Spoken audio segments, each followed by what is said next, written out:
واضح نشانی تمہارے رب کی طرف سے۔ فَأَوْفُوا، اوفو جو ہے یہ ہم اردو میں عام استعمال کرتے ہیں، واو فے اور یہ۔ وفا یا فی کا مطلب ہوتا ہے کسی چیز کو پورا کرنا، وفا کرنا جس سے پھر وعدہ وفا کرنا ہوتا ہے، اس سے پھر باب افعال بنتا ہے اوفا یوفی، اس کا مطلب عہد وغیرہ کو پورا کرنا ہوتا ہے، یعنی کیونکہ وہ پہلے ہی پورا کرنا تھا تو اس میں بھی پورا کرنا ہوتا ہے، پورا کروانا کا معنی نہیں ہوتا۔ ویسے تو عام طور پر باب افعال جو ہے وہ پھر لازم کو متعدی کر دیتا ہے، تو وعدے وغیرہ کو پورا کرنا ہوتا ہے، اس کا پھر فعل امر بنے گا اوفو پلورل کے لیے۔ یوفونا وہ پورا کرتے ہیں، توفونا تم پورا کرتے ہو، اوفو تم پورا کرو۔ فاوفو تو پورا کرو، الکیل والمیزان، کیل کا مطلب ہوتا ہے کسی چیز کو ناپنا، پیمانے سے ماپنا، جیسے ہم مثال کے طور پر کپڑے کو ناپتے ہیں گز سے،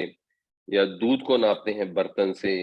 اور ہم کہتے ہیں کہ یہ، خیر ہم اس کو کلو کہہ دیتے ہیں، اب تو خیر زمانہ چینج ہو گیا، اب وہ پیکٹ میں جب آتا ہے دودھ تو اس پہ لیٹر ہی لکھا ہوتا ہے، ورنہ پرانے زمانے میں یا آج بھی جو گوالا دینے آتا ہے وہ کلو بولتا ہے، اس کو ہوتا وہ لیٹر ہے۔ تو یہ ناپنے کے لیے لفظ استعمال ہوتا ہے کیل، اور وزن کے لیے لفظ استعمال ہوتا ہے وہی جو اردو میں ہم استعمال کرتے ہیں وزن۔ تو وزن یدینوں کا مطلب ہوتا ہے کسی چیز کا وزن کرنا، تولنا۔ پھر اس سے ایک ہوتا ہے اس کو ہم کہتے ہیں اسم الآلہ۔ اسم الآلہ کا جو وزن ہوتا ہے وہ ہوتا ہے مفعال، اور یہ اردو میں بھی کافی استعمال ہوتا ہے۔ مثلا صبح کا مطلب اگر روشنی ہے تو مصباح جو ہے وہ روشنی کا آنا ہوتا ہے، تو چراغ کو مصباح کہتے ہیں۔ اسی طرح یہ جو کیل کا لفظ استعمال ہوا ہے اس کا مطلب ہے ناپنا، تو مکیال بھی ناپنے کے آلے کو کہتے ہیں، اور کیل بھی پھر کہا دیا جاتا ہے۔ اسی طرح مفعال کے وزن پہ اگر آپ وزن کو کریں گے تو وہ بن جائے گا میوزان۔ اب میوزان جو ہے وہ obviously اچھا نہیں لگتا بولنے میں، تو وہ فلو میں جب آئے گا تو یہ بن جائے گا میزان، تو وزن کرنے کا، تولنے کا آلہ، اس کو میزان کہتے ہیں، یعنی ترازو۔ تو پورا کرو ناپ اور تول کو، مقصد یہاں یہ ہے، یعنی ان کی جو قوم تھی وہ ناپ تول میں ڈنڈی مارتی تھی۔ اب اس وجہ سے یعنی یہ ایک بڑی ریزن ہوئی ان کی برائیوں میں جو پرومننٹ تھی، تو اس کو اللہ تعالیٰ نے علیحدہ سے بتایا، اور پھر ان کے رسول آئے، انہوں نے انہیں شرک سے بھی منع کیا اور اس بہت بڑی برائی سے بھی بار بار روکا، منع کیا، اور جب وہ نہیں باز آئے تو ان کے اوپر اللہ کا عذاب آ گیا۔ ہمارے معاشرے میں لوگ ناپ تول کتنی پوری کرتے ہیں اور اس کو ایکسیپٹ کر لیتے ہیں کہ جی یہ اسی طرح چلتا ہے۔ ہم کپڑے کا بھی کام کرتے ہیں تو وہ ایک آئٹم ہوتے ہیں، ان کو کہتے ہیں جی مثلا 30 76 68، وہ 76 اس میں دھاگے ہوتے ہیں، ایک سائڈ میں 68 دوسری سائڈ پہ ہوتے ہیں، تو منہ سے 76 68 کہتے ہیں، ڈالتے ہیں اس میں 66 دھاگے ہیں، 65 دھاگے ہیں، کم دھاگے ڈالتے ہیں، اور پھر کہتے ہیں کہ جی سب کو پتا ہے، بائر کو بھی پتا ہے، سپلائر کو بھی پتا ہے، اور سارے اس کو مانتے ہیں۔ تو اگر سب کو پتا ہے تو آپ اس کا نام چینج کر دو، آپ اس کا وہی نام بتائیں۔ وہ کہیں گے جی ہم وہ نام کر دیں گے نا تو پھر بعد میں کسٹمر سمجھے گا کہ ہم اس کو 66 کہہ رہے ہیں تو اصل میں دھاگے اس سے بھی کام ہوگا۔ ہاں جی ایسا ہو سکتا ہے کسٹمر ایسا سمجھے، لیکن اگر آپ اس میں پکے ہو جائیں اور آپ کہیں جی ہم 66 دیں گے تو 66 ہوگا، اور 68 دیں گے تو 68 ہوگا، تو کچھ عرصے میں کسٹمر کو پتہ لگ جاتا ہے۔ اور ہم نے یہ ذاتی تجربہ کر کے دیکھا، جب میں جاب کرتا تھا نشاط میں تو ساری مارکیٹ والے کام کرتے تھے، ہم نہیں کرتے تھے، یا جس کو کنونشنل مارکیٹ کہتے ہیں وہ کہتے تھے، بٹ ملوں والے عام طور پہ یہ نہیں کرتے تھے، ملوں والے صحیح کنسٹرکشن لکھتے تھے۔ تو کسٹمر کو پتہ لگ گیا کہ یہ لوگ جو ہیں جو کہتے ہیں وہی دیتے ہیں۔ تو اس لیے یہ جو ایکسکیوز ہوتا ہے نا، بات جی ایسا ہو رہا ہے معاشرے میں، ایسا چل رہا ہے، اس کے بعد بغیر گزارا نہیں ہے، نہیں ہے گزارا، تو پھر بندے کو کوشش کرنی چاہیے کوئی اور کام شروع کر دے۔ تو اللہ تعالیٰ نے یہ حکم دیا ہے کہ پورا کرو ناپ اور تول کو، جو اس قوم کو حضرت شعیب علیہ السلام کی زبانی دیا گیا۔ وَلَا تَبْخَسُوا، بخسا یب خسو کا مطلب ہوتا ہے کسی کو کم کر دینا، اس کے حق سے گھٹا دینا یا کسی چیز کو کم کر دینا۔ تو وَلَا تَبْخَسُوا النَّاسَ، اور مت کم کرو لوگوں کو، اشیاءہم، ان کی چیزیں، یعنی لوگوں کو کم نہ کرو. اب یہ محاورہ ہے، یہ عربی کا شاعر ہے، یہ اسی طرح جنرلی استعمال ہوتا ہے. جیسے زیادہ ہم ہے نا، اس نے زیادہ کیا ان کو بستتن، وسعت میں. تو اس نے زیادہ کیا ان کو وسعت میں، یعنی اس نے ان کی وسعت زیادہ کی. تو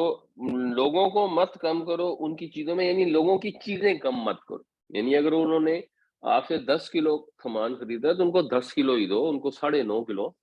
نہ دو. اور اس کا ایک تھوڑا سا فرق مطلب بھی بعض لوگوں نے کیا ہے، وہ اس سینس میں ہے کہ معاشرے میں جو چیزوں کی اویلیبلٹی ہے اس کو کم نہ کرو.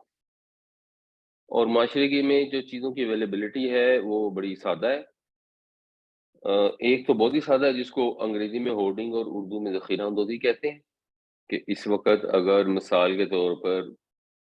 گندم کا سیزن فرض کریں ختم ہو گیا ہے اور سٹاک میں پڑی ہے، یا چینی ہے تو چینی اب کٹائی ہوگی تو پھر اس کے بعد چینی بنے گی، کرشنگ سیزن آئے گا، لیٹس اس وقت نہیں ہے، تو لوگ مارکیٹ میں سے چیزیں غائب کر دیں، کم کر دیں، تو لوگوں کے لیے چیزیں مہنگی ہو جائیں گی. یعنی یہ ایک تھوڑی سی انڈائریکٹ اس کی ریلیشن ہے کہ یہاں اس سے بھی منع کیا جا رہا ہے، ہو سکتا ہے وہ قوم یہ کام بھی کرتی ہو. یہ انڈائریکٹ ریلیشن شپ ان لوگوں نے دی ہے جنہوں نے کہا ہے کہ جی یہ والی چیز علیحدہ ہے اور یہ علیحدہ ہے. تو آپ اگر ان دونوں کو علیحدہ علیحدہ کنسیڈر کریں گے تو پھر یہ مطلب ہو سکتا ہے. اور اس کی پھر ایک تھوڑی سی کمپلیکیٹڈ مثال وہ ہے جو ہم پلاٹ خریدتے ہیں، کہ اگر آپ پلاٹ خرید کے اسے بلڈنگ بنا کے اس کو اویلیبل کر دیں گے رینٹ کے لیے، پرچیز کے لیے، تو ایکچولی معاشرے میں چیزیں بڑھ جاتی ہیں، اویلیبلٹی بڑھ جاتی ہے. اور اگر آپ پلاٹ خرید خرید کے رکھتے جائیں گے تو ایکچولی معاشرے میں اویلیبلٹی کم ہو جاتی ہے. تو اس میں ریکمینڈڈ جو قرآن آپ کو کہہ رہا ہے کہ چیزوں کو کم نہ کرو، اور اگر ان کو علیحدہ علیحدہ مطلب لیں گے تو اگلی بات ہوگی وَلَا تُفْسِدُوا فِي الْأَرْضِ بَعْدَ إِصْلَاحِهَا، اور زمین میں فساد مت پھیلاؤ اس کی اصلاح کے بعد. تو اس میں مطلب پھر یہ مطلب گا، کیونکہ آگے اس کا بھی ذکر آئے گا کہ وہ لوگوں کو ڈراتے دھمکاتے تھے، جو حق بات کرتے تھے ان کو تنگ کرتے تھے، تو وہ فساد نہ پھیلاؤ بعد اصلاحی حق. اب پھر وہاں مطلب یہ ہوگا کہ حضرت شعیب علیہ السلام نے جو اصلاح کی ہے اس کے بعد اس کو دوبارہ خراب کرنے کی کوشش نہ کرو.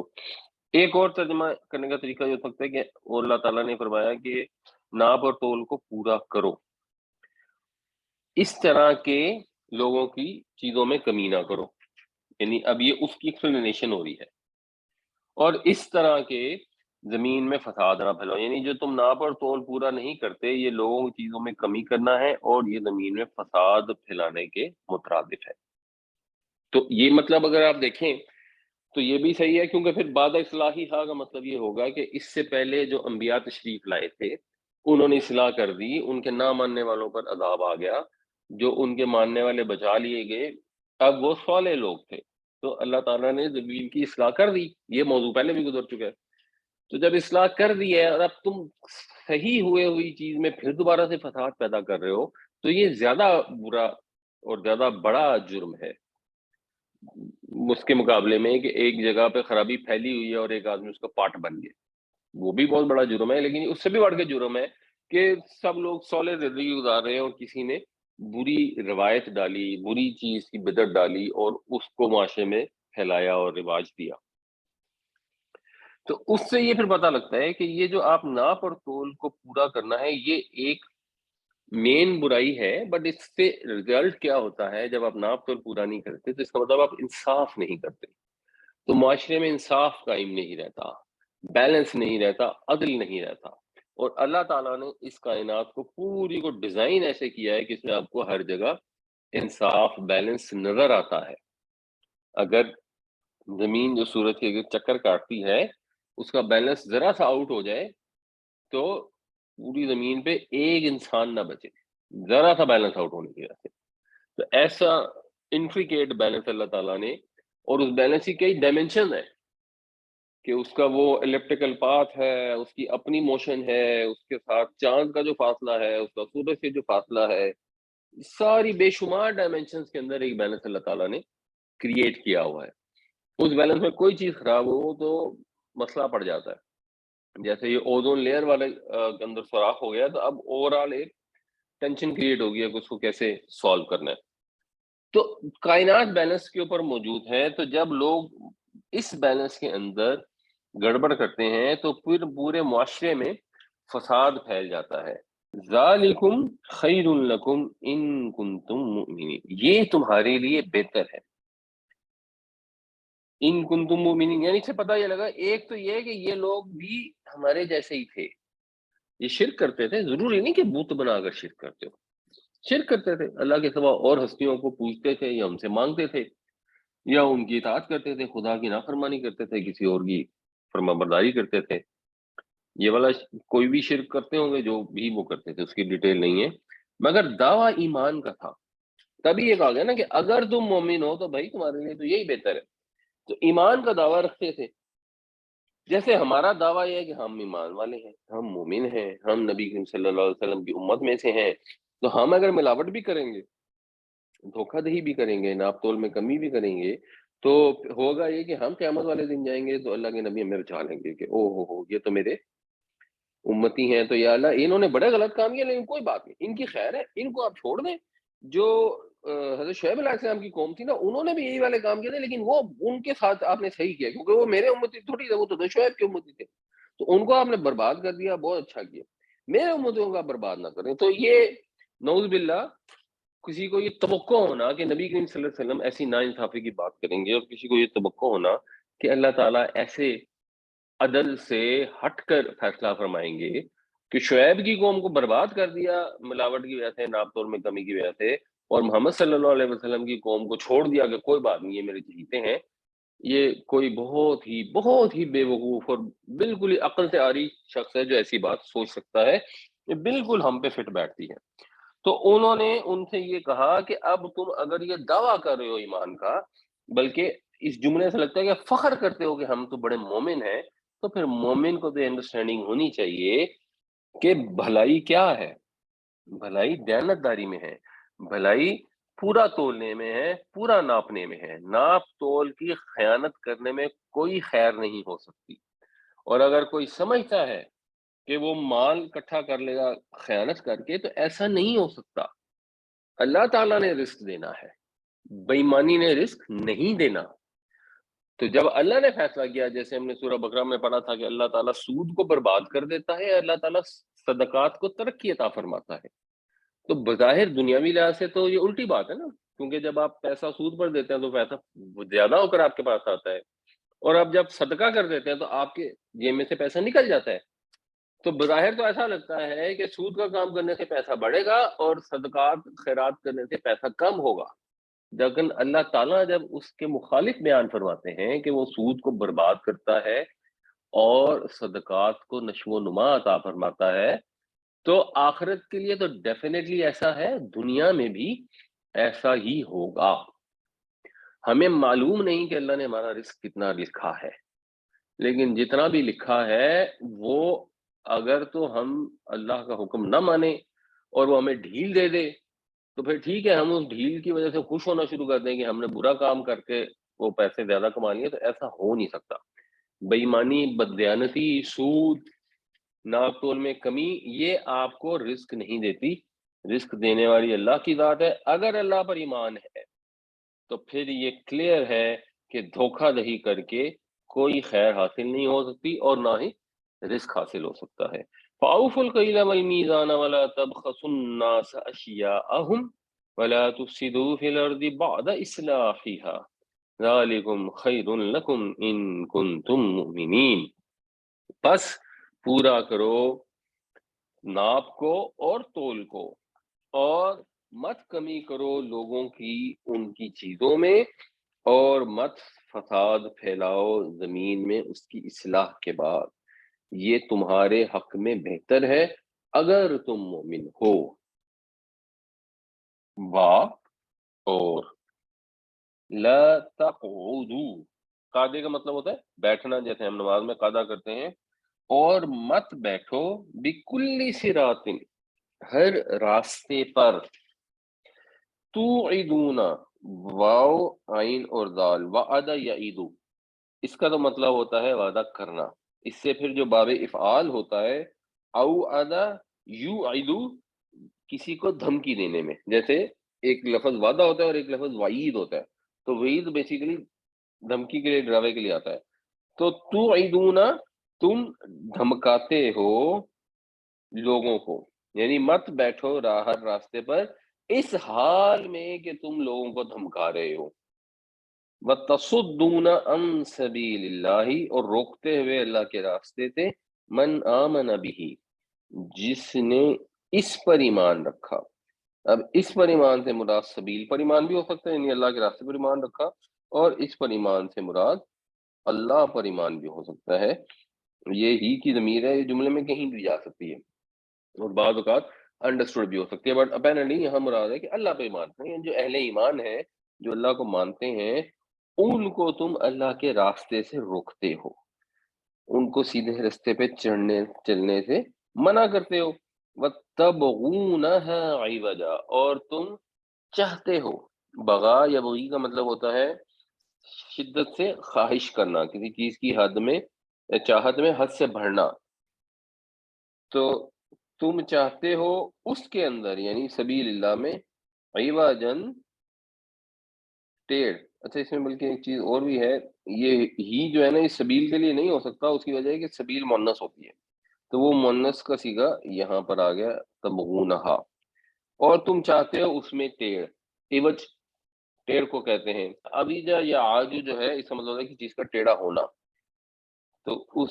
ایواجن جو ہوتا ہے، اس کا مطلب ہوتا ہے کجی، پیچیدگی. تو راستے میں ٹیڑھ جاتی ہے، یعنی سیدھا راستہ ایک ہے نا، دو نقطوں کو آپس میں ملانے والا جو راستہ ہوتا ہے وہ خط مستقیم ہوتا ہے، وہ صراط مستقیم ہے. لیکن جو قومیں سیدھے راستے پہ نہیں چلنا چاہتی تو وہ پھر اپنی طرف جا ادھر ہی رہی ہوتی ہیں، فلاح کی منزل کی طرف، لیکن یوں جا رہی ہوتی ہیں. اور یہ نبی کریم صلی اللہ علیہ وسلم نے ایک ایگزامپل دے کے بھی اسی طرح بتایا تھا کہ یہ جو باطل کے راستے ہوتے ہیں نا، یہ اس طرح ٹیڑھے میڑھے ہوتے ہیں. تو پھر یہ پہنچ نہیں پاتے ہیں، یہ یا آپ ادھر چلے جاتے ہیں یا ادھر چلے جاتے ہیں اور وہیں پر رہ جاتے ہیں، پھر آپ واپس نہیں آ پاتے. اور اس کی ایک بڑی ایسے آسان مثال جو ہے نا، وہ آجر اور اجیر کے تعلقات، جو امپلائی اور امپلائر کے جو ریلیشن شپ ہوتی ہے نا، اس میں جب آپ دین کو بیچ میں سے نکال دیتے ہیں تو کیا ہوتا ہے کہ لوگ کہتے ہیں یہ کیپٹلزم ہے، مارکیٹ فورسز ہیں، آپ نے ایک آدمی کو تنخواہ دینی ہے، اس نے آپ کے لیے کام کرنا ہے. اگر مارکیٹ میں ڈیمانڈ بڑھ جائے گی تو لیبر کی کاسٹ بڑھ جائے گی، آپ ان کو زیادہ پیسے دیں گے. اگر ڈیمانڈ کم ہو جائے گی تو آپ کم دیں گے. یہ بات اپنی کا ٹھیک ہے، لیکن ایک لحاظ سے یہ ایکسٹریم ہے. پھر دوسری مہم شروع ہوتی ہے، اس کے اندر وہ کہتا ہے کہ نہیں جی تو بڑی زیادتی ہے. اگر کسی وجہ سے کوئی امپلائیز ہیں، وہ آپ ان کو پیسوں کی ضرورت ہے، لیکن آپ ان سے پھر زیادہ کام کرواتے ہیں کیونکہ آپ کو پتہ ہے ان کو نیڈ ہے، تو آپ ان کا استحصال کرتے ہیں. تو ٹائم کے اوپر تو پابندی ہونی چاہیے، 8 گھنٹے سے زیادہ کام نہیں کرنا چاہیے، اور سیلری منیمم ویج ایک مقرر ہونی چاہیے. مارکیٹ سچویشن جو مرضی ہو، اس سے پھر آپ دوسری ایکسٹریم میں نکل جاتے ہیں، کیونکہ اس کا رزلٹنٹ پھر اینڈ میں یہ ہوتا ہے کہ لوگ کام کم کرتے ہیں، پیسے زیادہ لیتے ہیں، اور وہ بزنس ہی ڈوب جاتے ہیں. اور کسی اور ملک کے اندر جہاں پہ اس طرح کی پابندیاں نہیں ہوتی ہیں، وہ آگے نکل جاتے ہیں. جو پریکٹیکلی اس وقت ہو رہا ہے یورپ کے اندر، اس طرح کے بے شمار انہوں نے منیمم ویج اتنی زیادہ رکھی ہوئی ہے، یعنی یورپ کی منیمم ویج 1200 یورو کے قریب ہے، جو آج کل خیر $1200 ہو گئی ہے. اور چائنا میں مثلا منیمم ویج $300 ہے. اب وہ پھر ان سے کمپیٹ ہی نہیں کر پاتے، اور یورپ میں ایک ایک کر کے ساری انڈسٹری جو ہے وہ بند ہوتی جا رہی ہیں، اور چائنا میں وہ بڑھتی جا رہی ہیں. وہ محنت بھی زیادہ کرتے ہیں، ایک تو $300 لیتے ہیں، اس کے علاوہ ان کو محنت کرنے میں کوئی پرابلم نہیں ہے، وہ کرتے جاتے ہیں محنت، اور زیادہ زیادہ ایفرٹ کرتے ہیں اور فوکس سے کام کرتے ہیں. اور یورپ والوں کو چھٹیاں بھی چاہیے ہوتی ہیں، پتہ نہیں بے شمار قسم کی تو انہوں نے چھٹیاں الاؤ کی ہوئی ہیں. تو یہ پھر آپ اس ایکسٹریم میں چلے جاتے ہیں. پھر ایک وقت آئے گا جب یہ ایکسٹریم فیل ہو جائے گی اور اس کی وجہ سے پتہ لگا کچھ نہیں ہوگا، اب وہ یورپین جو ہے اس کو کنٹرول کرنے کی کوشش کر رہے ہیں، اب وہ نمبر آف ورکرز بڑھانے کی کوشش کر رہے ہیں، وہ ریٹائرمنٹ یہ بڑھانے کی کوشش کر رہے ہیں. تو پھر آپ ادھر چلے جائیں. تو اسلام کا جو سسٹم ہے وہ ایک درمیان میں ہوتا ہے، جس کے اندر ریئل جو میکنزم ہے وہ قانون سے نہیں چلتا، اس میں میکنزم چلتا ہے اخلاقیات سے. اسلام کا سسٹم کیا ہے کہ جی یہ چیزیں تو ہوں گی آپ کی ڈیمانڈ اینڈ سپلائی کے میکنزم کے تحت ہی، لیکن جس کو اللہ نے پیسے دیے ہیں وہ اس کے اپنا اختیار نہیں ہے، اس نے وہ پیسے اللہ کے حکم کے تحت خرچ کرنے ہیں. تو اگر اس کی ضرورت کے مقابلے میں ایک امپلائی کی ضرورت زیادہ ہے اور ارجنٹ ہے اور امپورٹنٹ ہے، تو اخلاقی لحاظ سے اس کو یہ انکریج کیا گیا ہے یا کمپیل کیا گیا ہے کہ اس نے ان کے اوپر خرچ کرنا ہے۔ اس نے صرف یہ نہیں کر لینا کہ اپنے لیے ہی بڑے بڑے محلات بنا لیتے ہیں اور اپنے لیے سونے چاندی کے ڈھیر اکٹھے کر لینے ہیں، وہ لوگ جو اس کے ساتھ اٹیچ ہیں اس نے ان کا بھی خیال رکھنا ہے۔ تو دینی لحاظ سے یہ ذمہ داری ڈالی گئی، جو مثلاً یہ نبی کریم صلی اللہ علیہ وسلم نے فرمایا کہ اگر کسی کے پڑوس میں کوئی بھوکا سو گیا اور اس شخص نے خود پیٹ بھر کر کھانا کھا لیا تو وہ ہم میں سے نہیں ہے۔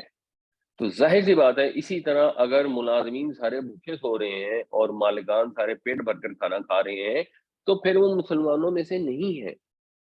یعنی اخلاقی لحاظ سے، قانونی لحاظ سے تو خیر یہ نہیں ہو سکتا کہ اگلے دن جا کے ان کے شناختی کارڈ کے اوپر مسلم کارڈ جو غیر مسلم کر دیا جائے، تو اخلاقی لحاظ سے مسلمانوں میں سے نہیں ہے۔ تو جو اپنے نبی کریم صلی اللہ علیہ وسلم سے محبت کرتے ہیں، ان کی اطاعت کرتے ہیں، وہ پھر کوشش کریں گے کہ اپنی امکان کی حد تک، یعنی دونوں چیزیں پھر بیلنس میں چلتی ہیں۔ یہ بھی نہیں ہو سکتا کہ وہ ان کو بغیر کام کیے پیسے دینی شروع کر دیں تو وہ اکنامکلی فیل ہو جائے گا، that is also not possible. اور یہ بھی نہیں ہو سکتا کہ وہ ان کو نچوڑ کے ان سے کام کرا لیں، ان کو پیسے پوسے نہ دیں اور خود عیش کرتے رہیں۔ تو ایک درمیان کا راستہ ہوگا جو خود بخود نکل آئے گا۔ تو یہ سیدھا راستہ ہر جگہ ہوتا ہے اور باطل قوتیں ہمیشہ اس میں ٹیڑھ پیدا کرنا چاہتی ہیں۔ اور جب آپ جدا کر دیتے ہیں دین کو اپنی زندگی سے، جو علامہ اقبال نے کہا کہ جدا ہو دین سیاست سے تو رہ جاتی ہے جنگیں بھی، جب آپ دین کو زندگی سے جدا کر دیتے ہیں نا تو پھر اس میں ٹیڑھ پیدا ہو جاتا ہے۔ تو ان کو یہ کہا ان کے نبی شعیب علیہ السلام نے کہ راستوں میں مت بیٹھو دھمکانے کے لیے، اور ہو سکتا ہے وہ ڈاکے ڈوکے مارتے ہوں گے، یہ بھی ہوگا، اور یہ بھی ہوگا کہ جو مومن لوگ تھے ان کو اس رستے سے ہٹانے کی کوشش کرتے تھے، جو پھر اسی آیت میں آگے آ رہا ہے کہ ان کو اللہ کے رستے سے ہٹاتے تھے اور سیدھے رستے کے اندر ٹیڑھ پیدا کرنے کی کوشش کر رہے تھے۔ اور ٹیڑھ پیدا کرنے کی کوششیں یہ ہوتی ہیں کہ مثال کے طور پہ اچھا تم یہ والا کام تو کرنا ہے، کر لو، یہ والا نہ کرو،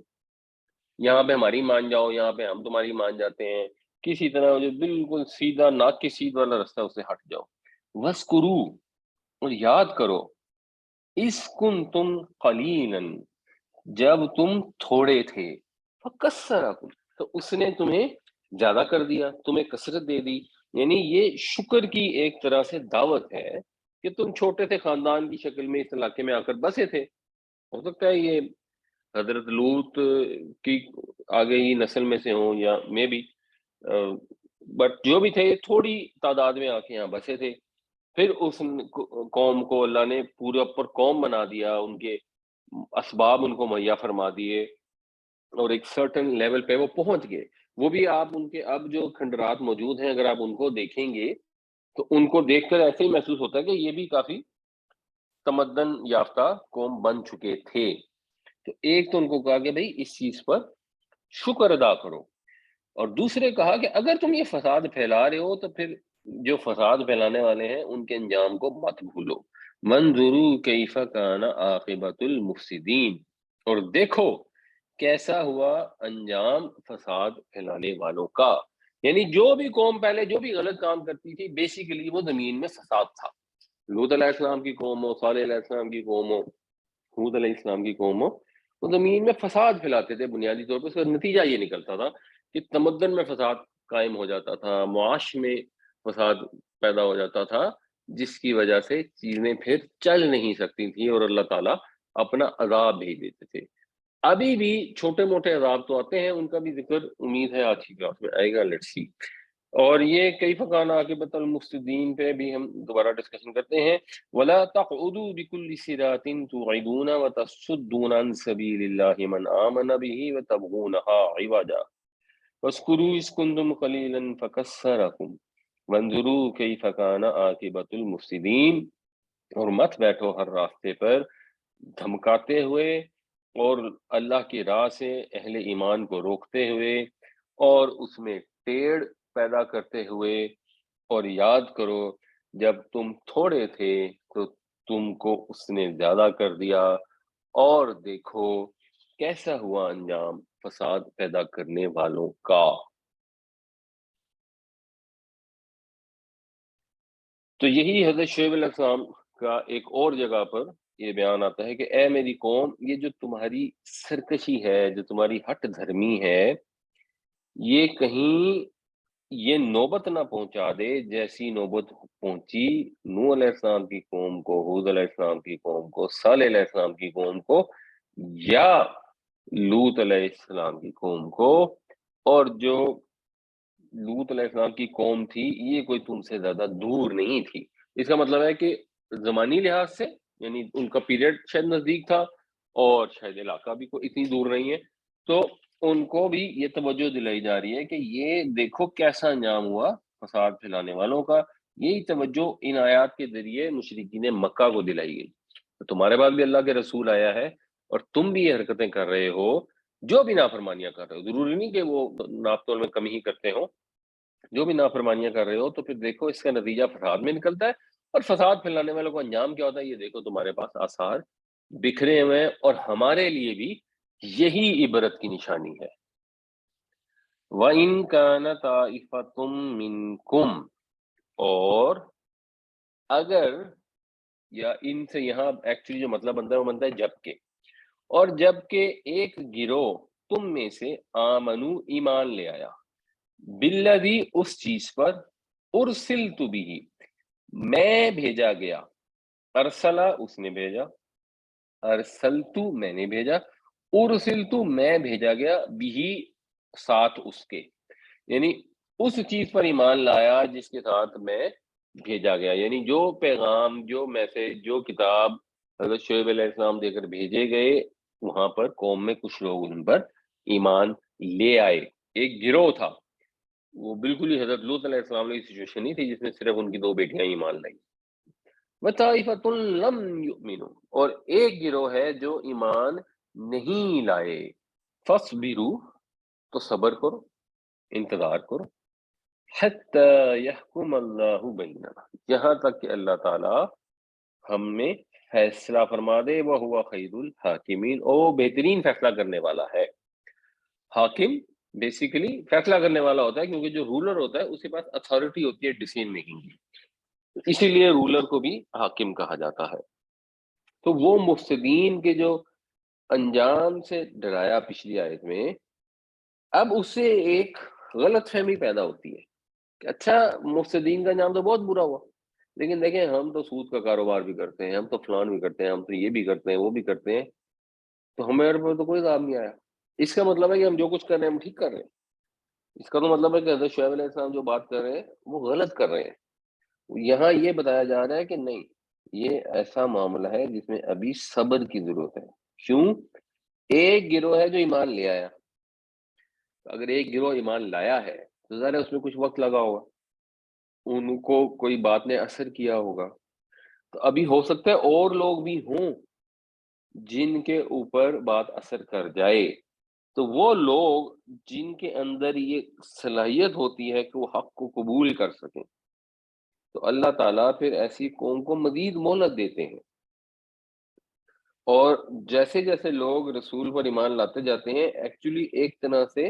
مہلت بڑھتی جاتی ہے، کیونکہ پھر باقی لوگوں کے بھی ایمان لانے کے امکانات تھوڑے سے بڑھ جاتے ہیں۔ اور جیسے نبی کریم صلی اللہ علیہ وسلم کے معاملے میں ہوا کہ جو بھی 40-50-60 لوگ مکہ میں ایمان لے کے آئے اور اس کے ساتھ مدینہ میں بھی لوگ ایمان لے آئے، تو پھر غزوہ بدر میں سرداروں کو تو مار دیا گیا لیکن باقی قوم کو کافی مہلت مل گئی، اور اس مہلت کا فائدہ یہ ہوا کہ ایونچولی سب لوگ مسلمان ہو گئے، تو سب لوگ بچ گئے۔ یہ فائدہ یوں نہیں ہے کہ بس اسلام کو فائدہ ہو گیا، ٹھیک ہے اسلام کو بھی اس میں کو فائدہ ہے، لیکن اللہ تعالیٰ کو تو اس طرح کسی فائدے کی ضرورت نہیں ہے۔ اصل فائدہ یہ ان لوگوں کو ہوا۔ اگر فوراً عذاب آ جاتا، کیونکہ وہ تو کہتے تھے لاؤ دکھاؤ، جس کا دھمکی دیتے ہو پھر اس کو لے آؤ، تو پھر قریش کے تو سارے لوگ مارے جاتے اور سارے مارے جاتے ان 50-60 کے علاوہ، اور سارے کے سارے جہنم میں چلے جاتے۔ لیکن اللہ تعالیٰ کی رحمت کی وجہ سے ان کو مہلت ملی، اور اس مہلت میں بہت سارے لوگ ایمان لے آئے اور بچ گئے۔ تو یہاں اس کا مطلب یہ ہے کہ پھر انتظار کرو، جلدی مت مچاؤ، اللہ تعالیٰ فیصلہ کر دے گا، وہ بہترین فیصلہ کرنے والا ہے، تو اس نے فیصلہ تو کرنا ہی ہے، ایک دن وہ کر دے گا۔ تمہیں ایمرجنسی کیوں ہے فیصلہ کرانے کی اپنے خلاف؟ اندر سے تو تمہیں بھی معلوم ہے کہ تم غلط ہو اور اللہ کے نبی درست ہیں، لیکن وہ پھر جب دلوں میں مہر ہو جاتی ہے، جب انسان ڈھٹائی پہ اتر آتا ہے، پھر وہ ماننے سے انکاری ہو جاتا ہے ہر چیز کی۔ ہمیں اس سے بھی یہ میسج ضرور دیکھنا چاہیے کہ حضرت شعیب علیہ السلام کی قوم تھی، وہ بڑی ڈھیٹ تھی۔ یہ تو بیسک سی بات ہے نا، ملاوٹ کرنا بری بات ہے، ناپ تول میں کمی کرنا بری بات ہے، ذخیرہ اندوزی کرنا بری بات ہے، لوگوں کے ساتھ دیانتداری سے پیش آنا چاہیے۔ یہ تو بالکل بیسک چیز ہے۔ یہ ایسی چیز ہے جو ہم دیکھتے ہیں کہ ایک آدمی اگر ہمیں کم تول کر دیتا ہے تو ہمیں غصہ آتا ہے اس کے اوپر، ہم کہتے ہیں بڑا گھٹیا آدمی ہے جو کم تول کے دے رہا ہے۔ پھر ہم دوسرے کو خود کم تول کر دیتے ہیں، اس وقت ہم اس کو جسٹیفائی کر لیتے ہیں کہ نہیں نہیں ہماری مجبوری ہے، اس کی صرف کوئی غیر گزارا نہیں ہے۔ اندر سے تو ہمیں پتہ ہے نا کہ یہ چیز بری ہے، تبھی ہمیں بری لگتی ہے جب کوئی دوسرا وہی والا کام ہمارے ساتھ کرتا ہے۔ ہم کسی کے ساتھ جھوٹ بولتے ہیں تو ہم کہتے ہیں آج آج کل دونوں جھوٹ بولے بغیر گزارا نہیں ہے۔ کوئی اور ہمارے سے جھوٹ بولتا ہے تو ہمیں برا لگتا ہے کہ یار کتنا غلط آدمی ہم سے جھوٹ بولا اس نے۔ ہم کسی کو گالی دے دیں تو ہم کہتے ہیں بس جی ہمیں غصہ آ گیا تو ہم نے گالی دے دی تھی۔ کوئی اور گالی دے دے تو ہمیں برا لگتا ہے کہ نہیں یہ کتنی بری بات ہے، ہمیں گالیاں دے رہا ہے۔ تو یہ برائی تو انسان کو کوئی اتنی اس میں راکٹ سائنس تھوڑی ہوتی ہے کہ انسان کو سمجھ نہیں آ رہی ہوتی کہ یہ چیز بری ہے اور یہ چیز اچھی ہے، اور پتہ نہیں 14 علوم حاصل کر کے ہی سمجھ آئے گی۔ اور قرآن کو بہت زیادہ آپ کو برائیوں کی پہچان نہیں کراتا کہ دیکھو جی یہ برا ہے، یہ برا ہے، یہ اچھا ہے، یہ اچھا، جھوٹ نہ بولنا گندی بات ہے۔ انسان کو پتہ ہے قرآن بنیادی طور پر آپ کو نصیحت کرتا ہے، نصیحت کرنے کے لیے آسان ہے۔ اور پھر کوئی کمپلیکیٹڈ چیزیں ہو سکتی ہیں کہ اچھا جی وہ ایک آدمی فوت ہو گیا، اب اس کے اتنے بچے ہیں، ایک بیوی ہے، ایک ماں ہے، باپ فوت ہو گئے، اب اس طرح کی چیزوں میں قرآن سے گائیڈ لائن ہدایات وہ تھوڑی سی تفصیل سے مل جاتی ہے، بٹ بنیادی طور پر تو قرآن شریف آپ کو توجہ دلاتا ہے کہ تمہاری فطرت کے اندر یہ چیزیں موجود ہیں کہ یہ چیزیں غلط ہیں اور ان سے باز رہو۔ وَإِن كَانَ طَائِفَةٌ مِّنكُمْ آمَنُوا بِالَّذِي أُرْسِلْتُ بِهِ وَطَائِفَةٌ لَّمْ يُؤْمِنُوا فَاصْبِرُوا حَتَّىٰ يَحْكُمَ اللَّهُ بَيْنَنَا وَهُوَ خَيْرُ الْحَاكِمِينَ۔ اور اگر تم میں سے ایک گروہ ہے، جبکہ تم میں سے ایک گروہ ہے جو ایمان لے آیا اس چیز پر جو میں دے کر بھیجا گیا ہوں، اور ایک گروہ ہے جو ایمان نہیں لایا، تو انتظار کرو یہاں تک کہ اللہ تعالیٰ فیصلہ فرما دے ہمارے درمیان، تو وہ بہترین فیصلہ کرنے والا ہے۔ تو اب یہ حضرت شعیب علیہ السلام نے اپنی قوم سے کہا۔ اب اگر ان میں حیا ہوتی، عقل ہوتی، سمجھ ہوتی، خدا کا خوف ہوتا تو ان کی بات کو غور سے سنتے اور مانتے، لیکن ہوا اس کے الٹ۔ قال الملأ الذین استکبروا من قومہ، کہا اس قوم کے بڑوں نے جنہوں نے تکبر کیا، لَنُخْرِجَنَّکَ، ہم ضرور نکال دیں گے، یا شعیب، اے شعیب، یعنی تجھے، کا مطلب تو، تجھے ہم ضرور نکال دیں گے تجھے اے شعیب، والذین آمنوا معک، اور ان کو جو تیرے ساتھ ایمان لائے، من قریتنا، اپنی بستی سے۔ اس ساری تقریر، نصیحت، ہدایت کی باتوں کا، اچھی باتوں کا جواب یہ ہے کہ بھائی ٹھیک ہے ہم تو تمہیں اپنی بستی سے نکال دیں گے۔ بالکل یہی کام ہم لوگ کرتے ہیں، جب ہمیں کوئی آ کے نصیحت کرتا ہے تو ہمیں بری لگتی ہے اور پھر ہم اس کو ایوائڈ کرتے ہیں، ہم کہتے ہیں اس سے ملو ہی نہ۔ اگر ہماری کوئی کمپنی ہے، دوستوں کا گروپ ہے، تو ایسے دوست کو اپنی کمپنی سے نکال دیتے ہیں۔ پھر ہم کہیں مل کے گھومنے پھرنے جاتے ہیں تو اس کو دعوت ہی نہیں دیتے کہ اس نے آگے سیری کھانا ہے، اس نے آگے، پھر وہ مولیوں والی باتیں شروع کر دیں گے۔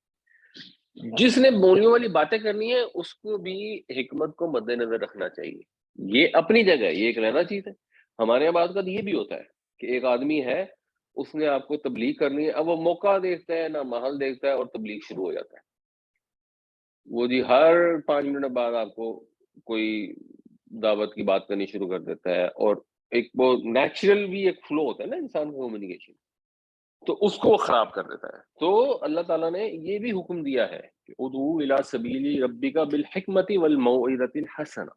کہ حکمت کے ساتھ بلاؤ اللہ کے رستے کی طرف، اپنے رب کے راہ کی طرف، اور عمدہ نصیحت کے ساتھ بلاؤ۔ بعض اوقات ایسا بھی ہوتا ہے کہ جو لوگ ہیں وہ سخت گفتگو کرتے ہیں، انہوں نے دیکھا کسی نے پردہ نہیں کیا ہوا، اب اس کے سخت گفتگو شروع کر دیں گے، تو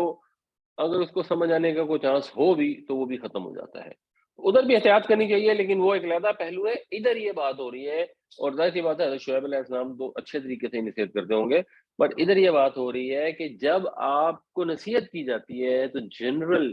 آپ کا جو ڈیفنس میکینزم جب کھڑا ہوتا ہے نا، تو اس کا نتیجہ یہ ہوتا ہے کہ آپ کہتے ہیں کہ بھائی اس بندے سے کنارہ کر لو،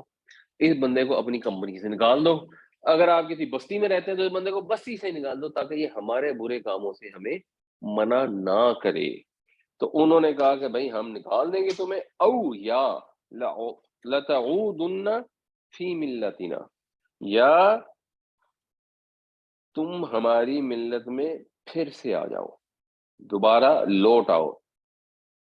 اعادہ کرنا، عود کر آنا، دوبارہ آنا، لوٹنا، تو پھر ہماری ملت میں واپس، یعنی ہمارے طریقے پہ آ جاؤ تم بھی۔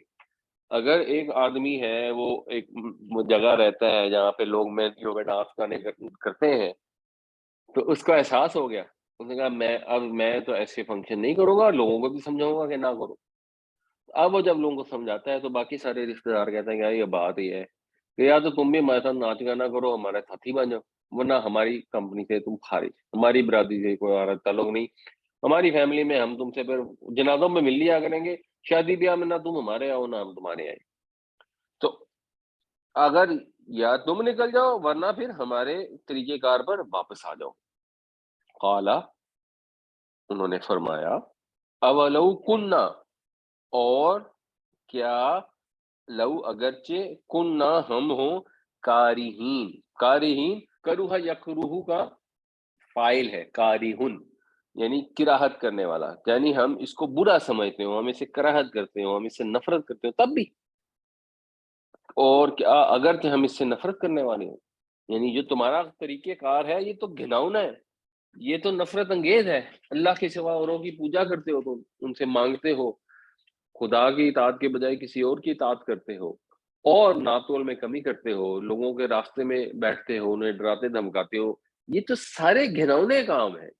ہم تو ان سے نفرت کرتے ہیں، تو یہ کیسے ممکن ہے کہ تم ہمیں کو واپس آ جاؤ تو ہم واپس آ جائیں؟ دس از انڈرسٹوڈ کے کا مطلب یہ ہے کہ اٹ از ناٹ پاسبل۔ ان کی دھمکی کو انہوں نے بالکل اگنور کر دیا، اور یہ جو نکالنے والی چیز کو سر بالکل اگنور کر دیا، یہ دوسری کا جواب دیا ہے کہ ہم تمہاری ملت میں واپس آ جائیں۔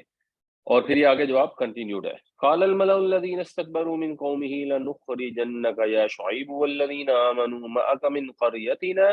أو لتعودن في ملتنا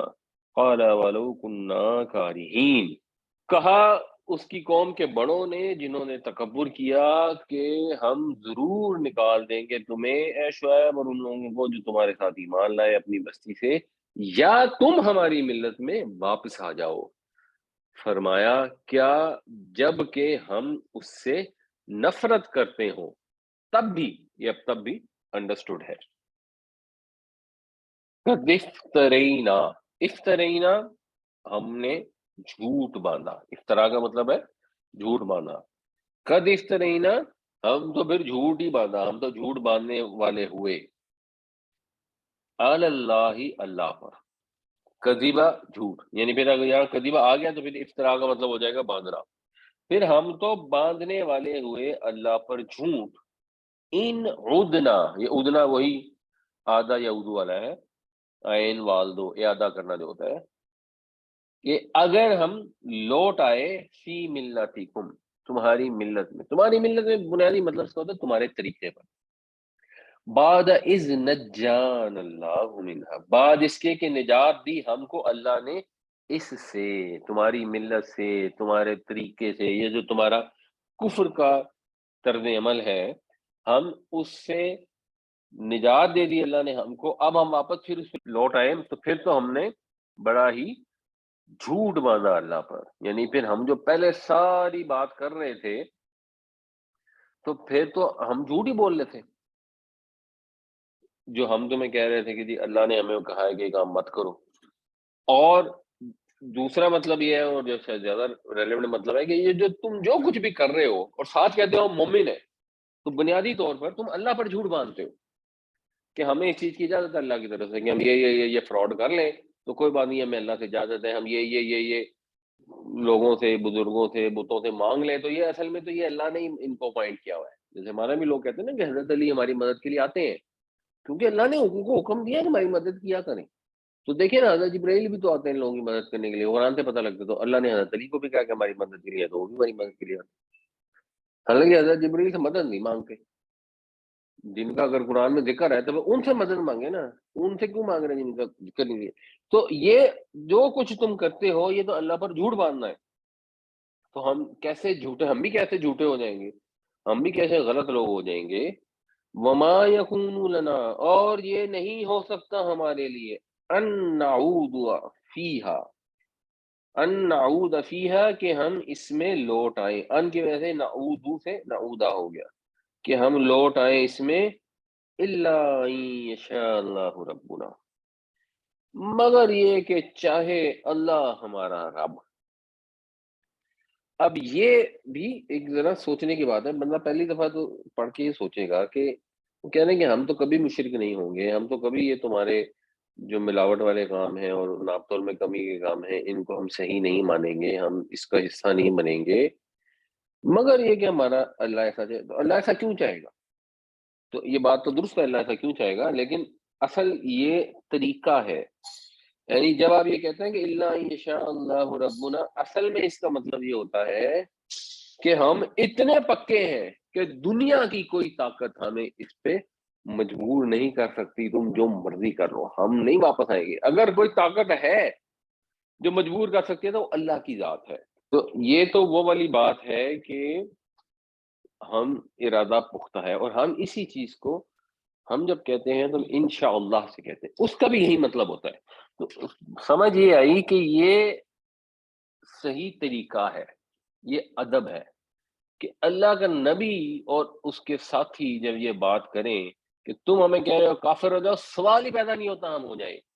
مگر ساتھ اس کے ایک ڈسکلیمر دیتے ہیں کہ ہاں اگر اللہ کی مشیت ایسے ہوئی کہ ہم کافر، اتنی پکی بات کے اوپر بھی مومن یہ کہتا ہے کہ اگر اللہ کی مرضی نہیں ہوگی نا پھر میں کچھ نہیں کر سکتا،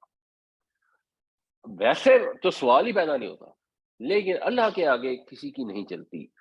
اللہ نے نہیں کہنا کہ کفر میں آؤ، نہ اللہ چاہتا ہے کفر میں آؤ، لیکن ادب کا تقاضا اور صحیح عقیدے کا تقاضا یہ ہے، اور یہی اللہ تعالیٰ نے نصیحت فرمائی ہمارے نبی کریم صلی اللہ علیہ وسلم کو بھی، اور یہ سورہ کہف جب آئے گی تو ہم پڑھیں گے انشاءاللہ کہ وَلَا تَقُولَنَّ لِشَيْءٍ إِنِّي فَاعِلٌ ذَلِكَ غَدًا،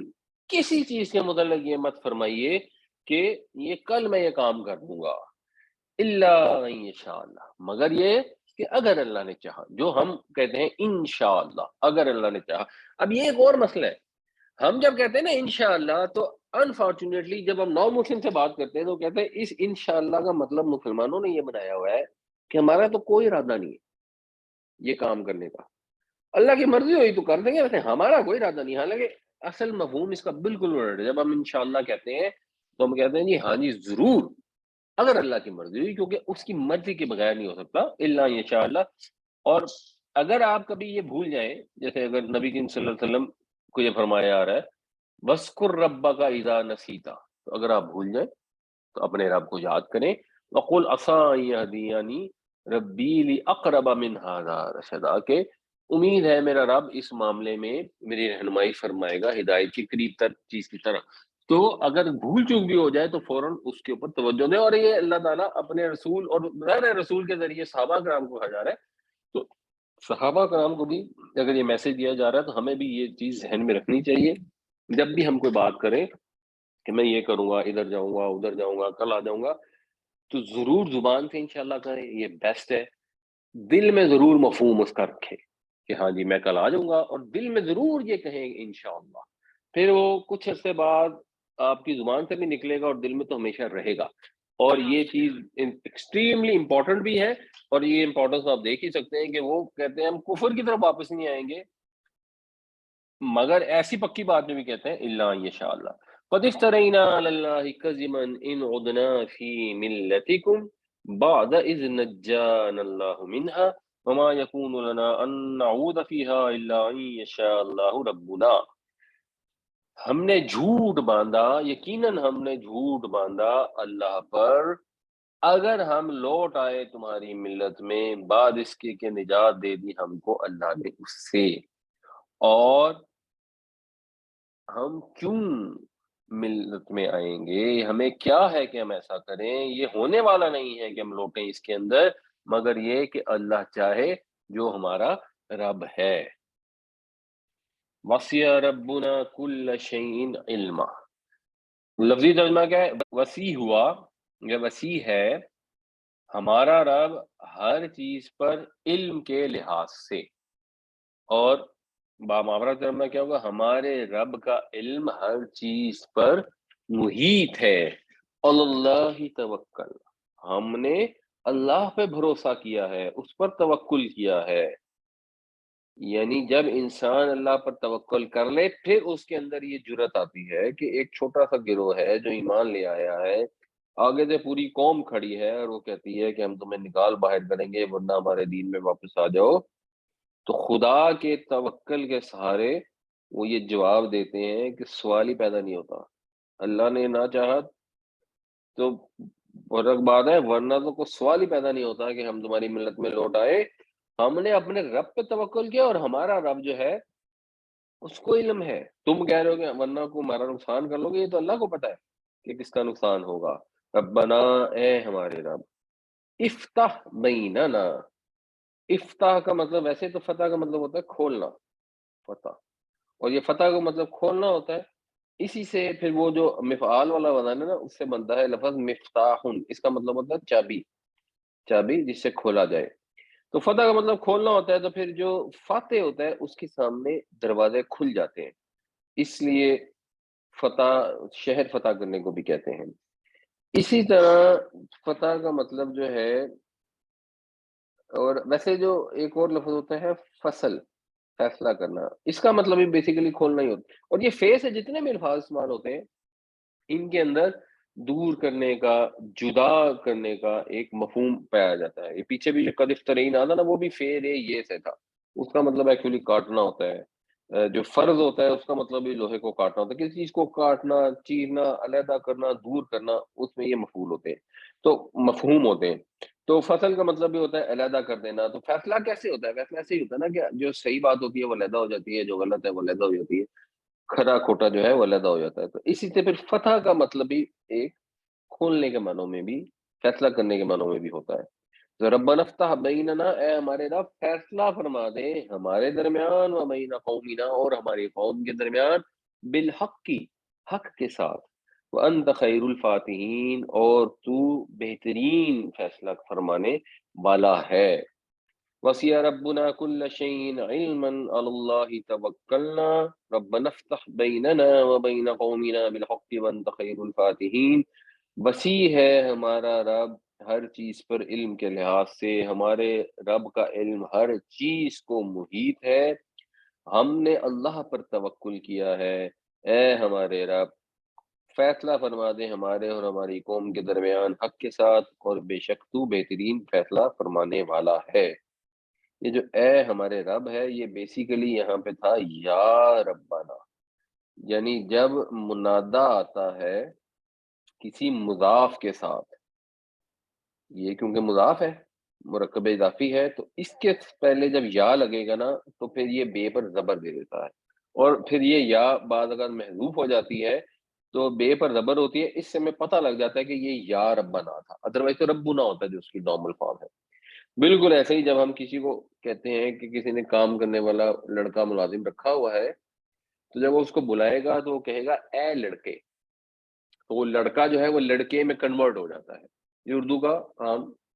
سسٹم ہے۔ اور اکثر پھر کیا ہوتا ہے کہ اے محذوف ہو جاتا ہے، ہم صرف وہ یہی کہتا ہے لڑکے بات سنو، تو وہ جو لڑکے بات سنو یا بیٹے ادھر آؤ، تو وہ اے بیٹے اس میں انڈرسٹوڈ ہوتا ہے، اس طرح یہاں یا انڈرسٹوڈ ہے، اے ہمارے رب۔ وقال الملأ الذين كفروا من قومه، اور کہا سرداروں نے جنہوں نے کفر کیا اس قوم میں سے، اس کی قوم میں سے، لئن اتبعتم شعیبا، اگر تم نے پیروی کی شعیب کی، انکم اذا لخاسرون، بے شک تم خسارہ اٹھانے والے ہوگے، اور لخاسرون میں ایمفیسس ہوتا ہے لام سے، یعنی تم پھر بڑے خسارے میں پڑو گے۔ اس شخص کا ساتھ نہ چھوڑا تو پھر تمہیں بڑا ہی نقصان ہوگا۔ یعنی کیا وہ نقصان ہوگا؟ اس لیے نقصان ہوگا کہ شعیب تو کہہ رہے ایمانداری کرو، شعیب تو کہہ رہے دیانتداری سے کام لو، تو ہماری تجارت کیسے چلے گی؟ ہم کیسے بزنس کریں گے؟ ہم کیسے نفع کریں گے؟ ہم تو ایک جو یہ ایکچولی یہ جگہ تھی دو بڑی تجارتی شاہراہوں کے سنگم پر واقع تھی. تو مصر اور عراق کی جو سلطنتیں ہیں وہ آپ نے اس میں دیکھا ہوگا دونوں سائڈ، ایک طرف اوپر عراق تھا، لیفٹ سائڈ میں جو ہے وہ ایجپٹ تھا. تو یہ عظیم الشان سلطنتیں، ان کے قافلے آتے جاتے ہیں. اگر ہم ان کو نہ دائیں دھمکائیں، اگر ہم ان کے اوپر لوٹ مار نہ کریں، اور پھر وہ جب یہاں سے گزرتے ہیں تو جب ہم اسے ظاہر ہے کوئی قافلہ اترے گا، اس کو کچھ چاہیے مال، اس میں اگر ہم منافع میں کمی نہیں کریں گے تو ہمیں نفع کیسے ہوگا؟ جو اندھے واہ نفع ہم اٹھا رہے ہیں تو بڑے نقصان میں پڑ جاؤ گے. اگر تم اس کی بات کر لو، ہر دور میں جو فساد پھیلانے والے لوگ ہوتے ہیں ان کا یہ خیال ہوتا ہے کہ تجارت، سیاست، دنیا کے معاملات یہ جھوٹ کے، بے ایمانی کے، بد اخلاقی کے بغیر چل ہی نہیں سکتے. جیسے آج آپ کو اکثر لوگ کہتے ہوں گے دیکھیں جی سود کے بغیر تو کاروبار چل ہی نہیں سکتا، سود کو چھوڑ دیں تو مسلمان جو ہے وہ دنیا میں پیچھے رہ جائیں گے. تو یہ ہمیشہ سے یہی دلیل ہوتی ہے لوگوں کی، اور اس دلیل کا ایک ہی جواب ہے کہ اگر تم مومن ہو، اگر تم دعویٰ کرتے ہو تم ایمان والے ہو، تو پھر تمہیں پتہ ہونا چاہیے کہ ایمان اس چیز کی طرف بلا رہا ہے جس میں خیر ہے. خیر، مال، فائدہ، نفع صرف اسی صورت میں ملے گا اگر تم جس پر ایمان رکھتے ہو اس پر عمل بھی کرو گے. جب تمہارے رب نے تمہیں حکم دیا ہے صداقت کا، دیانت کا، ایمانداری کا، ناپ تول پورا کرنے کا، تو جب تم وہ کرو گے تو اللہ تعالیٰ تمہیں برکت عطا فرمائے گا. یہی تو ایمان ہے. زبانی کلامی ایمان کے لا الہ الا اللہ محمد رسول اللہ، ماں باپ نے پڑھا، ہم نے بھی پڑھ لیا، بس اب ہم تو ہو گئے جنتی. ویسے اللہ نے جو حکم دیا وہ تو قابل عمل ہی نہیں ہے. نہ سود کے بغیر کاروبار چل سکتا ہے، نہ دیانتداری سے کاروبار چل سکتا ہے. اس ساری چیزوں سے تو ممکن ہی نہیں چل سکے. انسان کے پاس ہر صلاحیت ہونی چاہیے، غنڈہ گردی کی ہونی چاہیے، کسٹمروں کو شراب آفر کرنے کی بھی ہونی چاہیے، اور بے ایمانی کی بھی ہونی چاہیے، اور جھوٹ بولنے کی بھی ہونی چاہیے، اور گولیاں کرانے کی ہونی چاہیے. تبھی آپ کاروبار میں ترقی کر سکتے ہیں، ورنہ تو کر ہی نہیں سکتے. یہ اصل میں ان لوگوں کا بیان ہے جو ایمان جن کا درست نہیں ہے، جو اس چیز کو نہیں سمجھتے کہ رزق دینے والی ذات صرف اور صرف اللہ کی ہے. وقال الملأ الذين كفروا من قومه لئن اتبعتم شعيبا انكم اذا لخاسرون. اور کہا سرداروں نے جنہوں نے کفر کیا اس کی قوم میں سے، اگر تم نے شعیب کی اتباع کی تو تم بڑے خسارے میں پڑو گے. فاخذتهم الرجفة، تو آ لیا ان کو ایک کپکپی نے. اب وہ کپکپی کیا ہے؟ اس سے مراد دھماکہ ہے، اس سے مراد زلزلہ ہے. فَأَصْبَحُوا فِي دَارِهِمْ جَاثِمِينَ، تو وہ رہ گئے اپنے گھروں میں اوندھے پڑے ہوئے. یہ پہلے بھی حضرت صلی اللہ علیہ السلام کی دفعہ بھی ہم نے یہ ڈسکس کیا تھا. لفظ جاثمین کا مطلب ہوتا ہے ویسے اپنے زانوؤں کے بل اوندھے ہونا ہے. یہ بلکہ میں دیکھ رہا تھا اگر آپ کہیں جاپان وغیرہ میں ہو نا تو آپ کو پراپر ٹریننگ دیتے ہیں کہ اگر زلزلہ آ رہا ہو تو آپ نے کیا کرنا ہے. تو آپ نے مثلاً اگر کوئی ایسی آپ کو آبجیکٹ مل جاتا ہے ٹیبل ٹائپ، تو آپ نے اس کے نیچے جا کے اس طرح اپنے آپ کو سیو کرنا ہے. اور آپ جہاز میں بھی جب بیٹھتے ہیں اس کے اندر بھی آپ کو یہی گائیڈ کرتے ہیں کہ اگر کسی وجہ سے کوئی ایکسیڈنٹ کا امکان ہو تو آپ نے یہ والی پوزیشن اختیار کرنی ہے. تو یہ توقع یوں ہی محسوس ہوتی کہ پہلے سے ہمیشہ سے انسان کو یہ آئیڈیا تھا کہ اس والی سچویشن میں آنے سے کم نقصان ہوتا ہے. لیکن جب اللہ کا عذاب آ جاتا ہے تو پھر اسی سچویشن میں لوگ اوندھے پڑے رہ جاتے ہیں اور عذاب سے بچ نہیں پاتے. اللہ تعالی ہمیں اس طرح کے سب آفات سے بھی بچائے اور گناہوں کی سزا سے بھی بچائے. اور آخری اس موضوع پر جو حضرت شعیب علیہ السلام کا ذکر ہے، یہ دو آیتیں ہیں، میرے خیال ہے ان کو بھی کر لیتے ہیں. الذین کذبوا شعیبا کأن لم یغنوا فیہا، وہ لوگ جنہوں نے جھٹلایا شعیب علیہ السلام کو گویا کہ وہ کبھی یہاں رہے ہی نہیں. غنی یا یغنا کا ایک مطلب یہ بھی ہوتا ہے اپنا وجود قائم رکھنا، تو یہ رہنے کے معنوں میں بھی آتا ہے. الذین کذبوا شعیبا کانوا هم الخاسرین، جنہوں نے جھٹلایا شعیب کو وہی نقصان اٹھانے والے تھے. نقصان یہ نہیں ہے کہ ایمانداری کی اور نقصان ہو گیا کہ آپ نے ملاوٹ سے جو پیسے کمانے تھے وہ نہیں کما سکے. نقصان تو یہ ہے جو پھر رہتی دنیا تک کے لیے موجود ہے کہ ایسی قوم نے کتنا بڑا نقصان اٹھایا. الذین کذبوا شعیبا کأن لم یغنوا فیہا الذین کذبوا شعیبا کانوا هم الخاسرین، وہ لوگ جنہوں نے جھٹلایا شعیب کو گویا کہ وہ یہاں کبھی رہے ہی نہیں تھے، بسے ہی نہیں تھے وہ لوگ کہ جنہوں نے جھٹلایا شعیب کو، وہی نامراد ہوئے۔ فتولی عنہم، تو ان سے منہ پھیرا شعیب علیہ السلام نے اور چل پڑے، مراد یہ ہے وقالا، یہ کہتے ہوئے یا قومی، اے میری قوم، لقد ابلغتکم رسالات ربی، بے شک میں نے پہنچا دیے تم کو اپنے رب کے پیغامات۔ رسول رسالہ لے کے آتا ہے، پیغام لے کے آتا ہے۔ وَنَصَحْتُ لَكُمْ، اور میں نے تمہاری خیر خواہی کر دی میں نے جو بھی خیر خواہی، جتنی اللہ کے رسول نبی تشریف لاتے ہیں تو اپنی ذات کے اوپر تکلیفیں اٹھا کر جو ممکن ہے خیر خواہی وہ کر دیتے ہیں۔ کیف آسیٰ علی قوم کافرین، یہ ایکچولی الف سین واو، یہ سمیع یسمعو کے وزن پر ہو گیا اسیوا یعصبو، یعنی پھر فلو میں مطلب ہے اسیہ یعصا، اس کا مطلب ہوتا ہے افسوس کرنا، اور اسیہ اس نے افسوس کیا، یعصا افسوس کرتا ہے۔ اس سے پھر جو یعصا وہ افسوس کرتا ہے، آسا میں افسوس کرتا ہوں، اس میں پھر یہ جھٹکا ختم ہو جاتا ہے، یہ کھڑی زبر میں ایک طرح سے کنورٹ ہو جاتا ہے۔ تو کیفا آسا، تو کیسے میں افسوس کروں، الا قوم کافرین، کافروں کی قوم پر، میں نے تو کر دیا خدام، پہنچا دیا، پھر بھی تم نے اپنا بیڑا غرق جان بوجھ کر کیا۔ کفر